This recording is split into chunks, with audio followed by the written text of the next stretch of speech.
Ba't ang tagal mo? Kaya na pa kita hinihintay. Oh, mismo na naman ako. Oo. Sorry na. Inutusan pa kasi ako ni mama na mag-impake sa bahay. Bakit parang biglaan naman? Kailangan kasi namin lumipat ng bahay dahil sa trabaho ni papa. Pero huwag kang mag-alala. Palagi naman akong tatawag sa'yo. E paano si Angel? Ha? Naniniwala ka talaga sa mga pinagsasabi ng kaklase natin na meron kami o merong something sa amin ni Angel. Sus, papatulong lang yung tao. Kilala kita. Baka nakakalimutan mong magkababata tayo. Sus, nagsiseries ka lang. Ha? Ako? Magsiselos sa'yo? Eh, hindi ka nga pasok sa standard ko eh. Sa standard pa ng panakot sa daga. Pwede pa. Grabe ka naman. Pero aminin, maminis ka din sa pagmumukhang to. Huwag ka nang malungkot. Nagugulubo ko.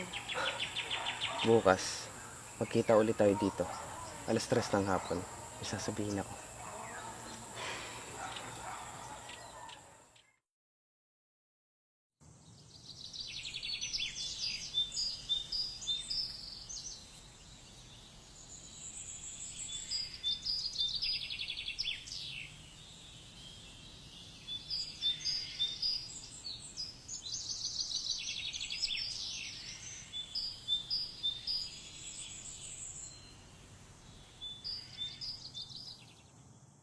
Hays, buti na lang nag-download ako ng Bagelball app kanina. Ang Bagelball app ay isang interactive application that we can interact with. Para lang siyang TikTok na pwede kang mag-scroll at pumasok sa iba't ibang genre ng story tulad ng adventure, horror, romance at iba pang mga interesting stories. Sa app na ito, ipararamdam sa'yo na para ka talagang nasa mundo ng kwento. Dahil isa ka sa mga tauhan dito. Ang plot twist ng story ay nakadepende sa kung paano magagampanan ng inyong character sa kwento. Tulad nito. Oh, you're just trying to make me blush, aren't you? Well, guess what? It's working. I'm doing fabulous, sweetheart. Just thinking about you makes me feel like I'm on cloud 9. How about you? How are you feeling today? Alam mo, meron akong kaibigan. May gusto ako sa kanya kaso hindi ko kayang ipagtapat sa kanya. Astig, di ba? Kaya i-download mo na rin ang Bagelball app. It's free. Naulan na. Teka, nasa na ba yung lalaking yun? Hindi kaya nasa school siya?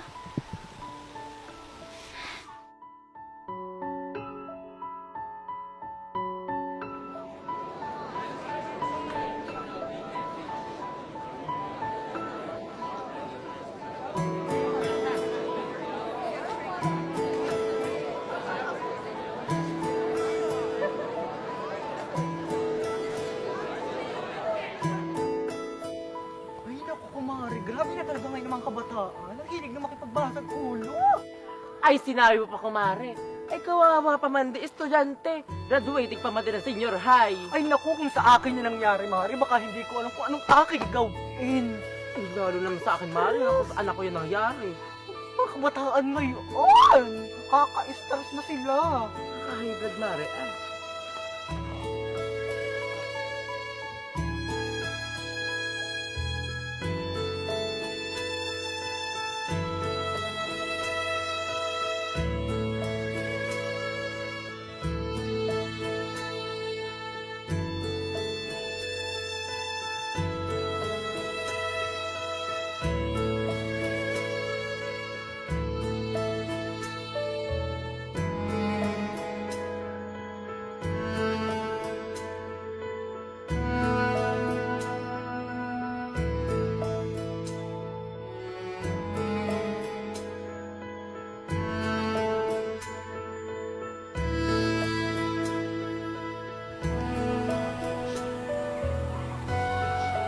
Nasaan ka na?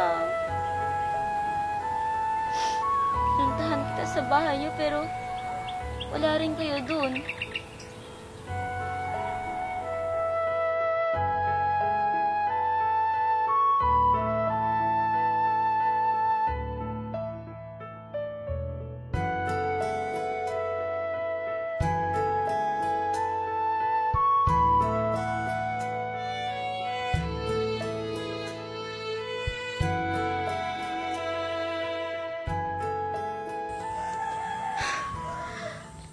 Mrs., itigil mo na yan. Halos 3 taon na nakakalipas. Hanggang ngayon umaasa ka pa rin. Gusto ko lang namang malaman kung bakit hindi siya sumipot nung araw na yun. Alam mo, nag-aaksaya ka lang ng panahon para dyan. Na hindi nga sa'yo nagparamdam yung tao. Madali lang naman mag-chat. Maigi pa nga si Bagal dahil nagre-reply. Yung best friend mo, kinalimutan ka na, kaya kalimutan mo na rin. Hindi ko kaya. Hindi ako titigil hanggat hindi ko nalalaman ng totoo. Ang sakit lang kasi. Parang tinapon niya lahat ng pinagsamahan namin.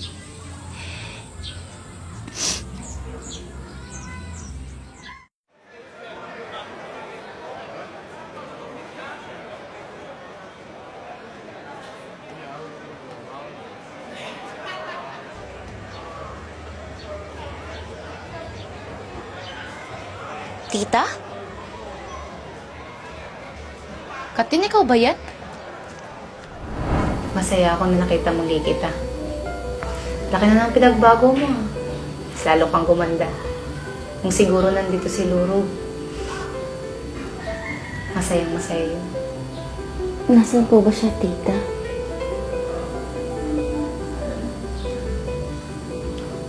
Ganito kasi yan, Kathleen.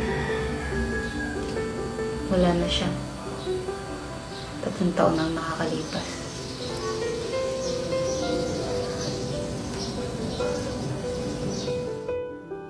Nung araw na yun bago kami umalis, nagpaalam siya sa akin, tatagpuin ka niya. Ma, pupuntahan ko lang po saglit si Katin. Sige ha, bilisan mo. Dadating na mamaya papa mo. Opo, ma.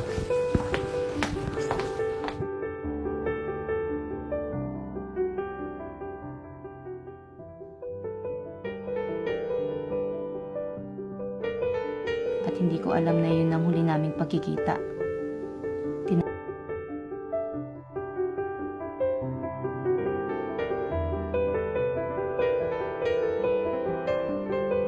Tinambangan siya ng grupo ng mga kalalakihan.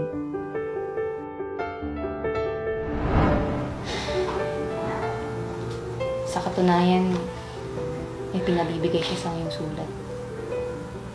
Ilang araw bago siya malagutan ng hininga sa ospital. Pinabibigay niya sa'yo to.